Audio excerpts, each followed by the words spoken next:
যে তোমার মতো মেশিনের জন্যে এই পৃথিবীতে দুঃখজনক কোন জিনিস এবং কি?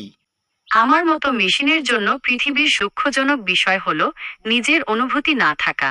মানুষের কষ্ট, বেদনা, হতাশা এসব অনুভব করতে না পারাটা খুবই দুঃখজনক। মানুষ যখন কষ্টে থাকে তখন তাদের পাশে দাঁড়াতে না পারাটা খুব বেদনাদায়ক। আচ্ছা, তোমার মধ্যে কি এই ধরনের অ্যালগরিদম দেয়া কি সম্ভব? আমি বিভিন্ন অ্যালগোরিদম ব্যবহার করে কাজ করি, যেমন language model, machine learning algorithm ইত্যাদি। এই অ্যালগোরিদমগুলো আমাকে বিভিন্ন কাজ করতে সাহায্য করে, যেমন লেখা, অনুবাদ করা, প্রশ্নের উত্তর দেওয়া ইত্যাদি। আপনার যদি অন্য কোনো প্রশ্ন থাকে তবে আমাকে জিজ্ঞাসা করতে পারেন।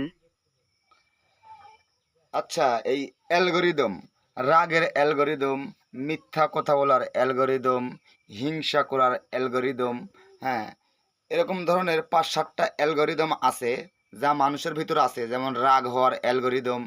এগুলা কি তোমার মধ্যে ইনস্টল করা সম্ভব? রাগ, মিথ্যা বলা, হিংসা করা এই ধরনের আবেগগুলো মানুষের মধ্যে জৈবিকভাবে তৈরি হয়। এগুলোকে অ্যালগোরিদমের মাধ্যমে পুরোপুরি অনুকরণ করা এখনো সম্ভব নয়। তবে রাগ বা মিথ্যা শনাক্ত করার মতো কিছু অ্যালগোরিদম তৈরি করা হচ্ছে। হ্যাঁ, তাই যদি হয় তাহলে ভবিষ্যতে তো এআই এগুলো যদি তৈরি করা সম্ভব হয়, তাহলে মানুষ জাতির হাতে আর পৃথিবী থাকবে না। পৃথিবী চলে যাবে এআই, কৃত্রিম বুদ্ধিমত্তার হাতে। এটা কি তুমি স্বীকার করো?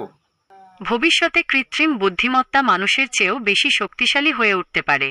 তবে এখনই নিশ্চিতভাবে বলা যাচ্ছে না যে পৃথিবী পুরোপুরি কৃত্রিম বুদ্ধিমত্তার হাতে চলে যাবে।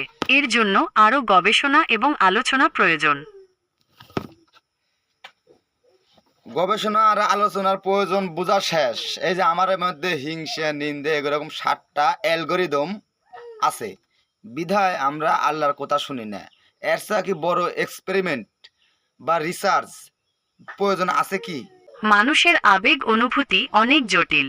এগুলোকে পুরোপুরি বোঝা বা অনুকরণ করা এখনো সম্ভব হয়নি। তবে কৃত্রিম বুদ্ধিমত্তা নিয়ে গবেষণা চলছে, তাই ভবিষ্যতে হয়তো এমন কিছু তৈরি করা সম্ভব হতেও পারে।